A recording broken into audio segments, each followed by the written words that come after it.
हरियाणा की हर अपडेट के लिए बेल आइकन दबाएं और सब्सक्राइब करें STV हरियाणा न्यूज।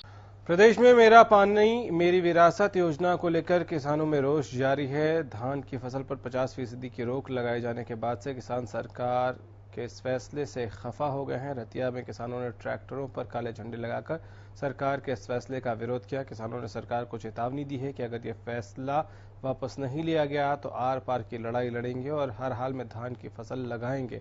वहीं दूसरी ओर फतेहाबाद में किसानों के विरोध के दौरान वहां से गुजर रहे डिप्टी सीएम दुष्यंत चौटाला ने किसानों से मुलाकात कर उनकी समस्याओं को सुना। इसके बाद दुष्यंत चौटाला ने किसानों को इस मसले पर सीएम से बात करने का आश्वासन भी दिया है।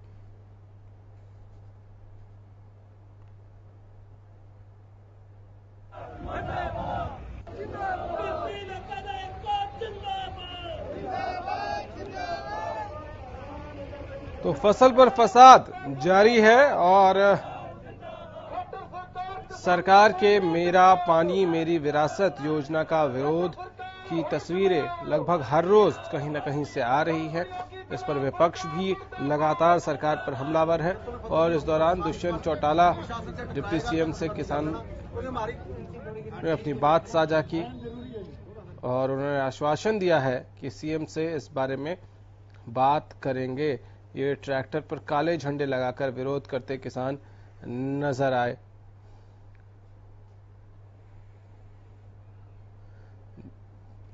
दरअसल अशोक ग्रोवर हमारे संवाददाता हमारे साथ जुड़ गए हैं। अशोक, बताएं डिटेल्स। देखिए, मैं आपको बता दूं कि जो किसानों का रोष है वो पिछले कई दिनों से चल रहा है। मेरा पानी मेरी विरासत को लेकर जिस तरह सरकार ने एक किसानों के आगे फैसला सुनाया कि जहाँ पे भूमि जल स्तर नीचे है वहां से आप 50% धान लगाएं, जिसका किसान रतिया में विरोध कर रहे हैं। जबकि किसानों का ये तर्क है कि रतिया में जो उनकी जमीनें हैं वो घग्गर नदी के बिल्कुल साथ लगती हैं, वो बाढ़ग्रस्त एरिया है, वहां पे और फसल नहीं हो सकती। धान और गन्ने के सिवाय गन्ने की वो फसल बेच नहीं सकते क्योंकि भुन्ना शुगर मिल बंद पड़ी है। इसको लेकर किसानों में रोष है। जी ठीक है, बहुत शुक्रिया आपका। अजय मेहता फतेहाबाद से हमारे संवाददाता हमारे साथ जुड़ गए हैं। अजय, वहां किस तरह का विरोध मेरा पानी मेरी विरासत योजना को लेकर? देखिए, बिल्कुल बताना चाहूंगा गौरव जी, इस तरह फतेहाबाद के अंदर आज ये पूरे ब्लॉक से, रतिया के ब्लॉक से और फतेहाबाद ब्लॉक से बड़ी संख्या के अंदर किसान थे जो फतेहाबाद मुख्यालय पर पहुंचे थे और प्रदर्शन किया है। यहाँ आपको बताना चाहूंगा कि जो लोग ये पहुंचे हैं इनके साथ ये ट्रैक्टर ट्रॉली पर थे और ये की संख्या हजारों के अंदर थी। यहाँ आकर के अंदर विरोध प्रदर्शन किया है। साथ में इन्होंने सरकार को इस बात से घेरा है कि सरकार जहाँ वैकल्पिक फसलों की बात तो कर रही है कि धान की बजाय वैकल्पिक फसलें बिजाई की जाए, लेकिन वैकल्पिक फसलों की ना तो समर्थन मूल्य सरकार दे रही है और ना ही उनकी मंडियां तय कर रही है कि कहाँ से बेचा जाएगा और कहाँ खरीदा जाएगा। गौरव, देखिए, यहाँ जो किसान है आज कहीं ना कहीं जो वायलेशन ऑफ एपिडेमिक एक्ट के भी करते नजर आए हैं। साथ में जो है सरकार को चेताया भी है इन्होंने कि अगर सरकार अपने इस फैसले को वापस नहीं लेती है तो वो आर पार की लड़ाई लड़ने में मजबूर हो जाएंगे। जी गौरव, ठीक है, तो इनकी डिमांड क्या है? सरकार कह रही है कि आप 50% लगाइए, 50% में आप लगा सकते हैं और 7,000, एक तो आप जो क्रॉप उगाएंगे उसको सरकार खरीदेगी भी, उसके अलावा 7,000 रुपए अतिरिक्त दिया जाएगा उनको प्रति एकड़। तो उसके बाद इनकी क्या डिमांड्स हैं? गौरव, देखिए, मुख्य तौर पर जो किसान है सरकार की इस योजना का इसलिए विरोध कर रहे हैं। किसानों का स्पष्ट रूप से एक बात कहना है कि सरकार जिस बात को ये कह के चल रही है कि उनकी क्रॉप खरीदी जाएगी और उनका जो जिस 50% जो अपने लैंड के अंदर कल्टीवेशन करते हैं और 50% छोड़ते हैं, तो उस 50% का 7,000 रुपए पर एकड़ के हिसाब से मुआवजा भी दिया जाएगा। किसानों का कहना है कि सरकार हर बार ऐसी घोषणाएं करती है जो किसानों को लुभाने के लिए होती है, लेकिन वो घोषणाओं को कभी भी अमली जामा नहीं पहनाया जाता। साथ ही जिन वैकल्पिक फसलों की बात सरकार कर रही है उनका सरकार ना तो कोई मंडी तय कर रही है और ना ही उनके न्यूनतम समर्थन मूल्य घोषित किया जा रहा है। ऐसे में किसान जो है असमंजस की स्थिति में है कि अगर वो धान को छोड़ के वैकल्पिक फसलें लगा भी लेता है तो उनको बेचा कैसे जाएगा। जी गौरव, चलिए, बहुत शुक्रिया। अतर सिंह संधू साहब भारतीय किसान यूनियन से हमारे साथ जुड़ गए हैं। संधू साहब, लगातार तस्वीरें हर रोज आ रही हैं किसानों के विरोध की।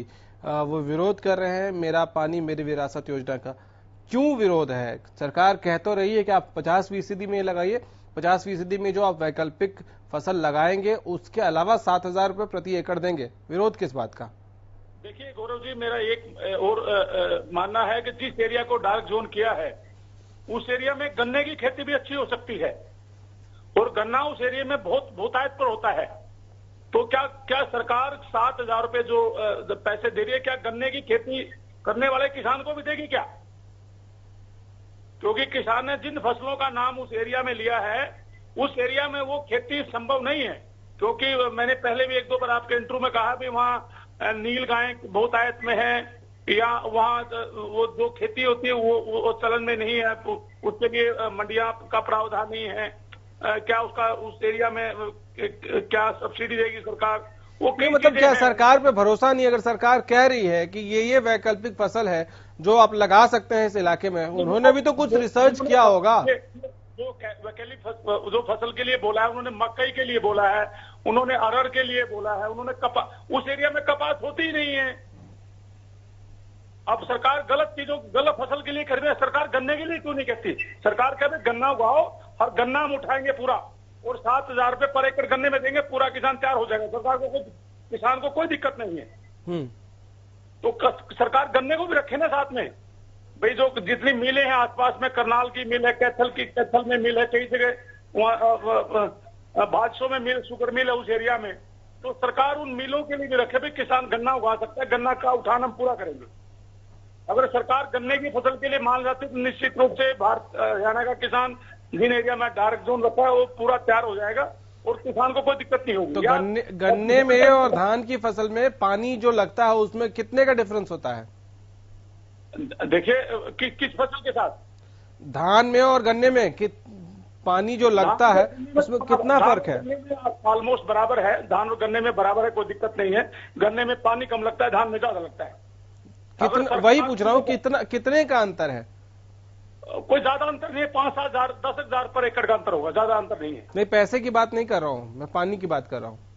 पानी, हाँ बिल्कुल 50% का अंतर है। धान में जो पानी लगता है वो बहुत ज्यादा लगता है, गन्ने में पानी इतना नहीं लगता।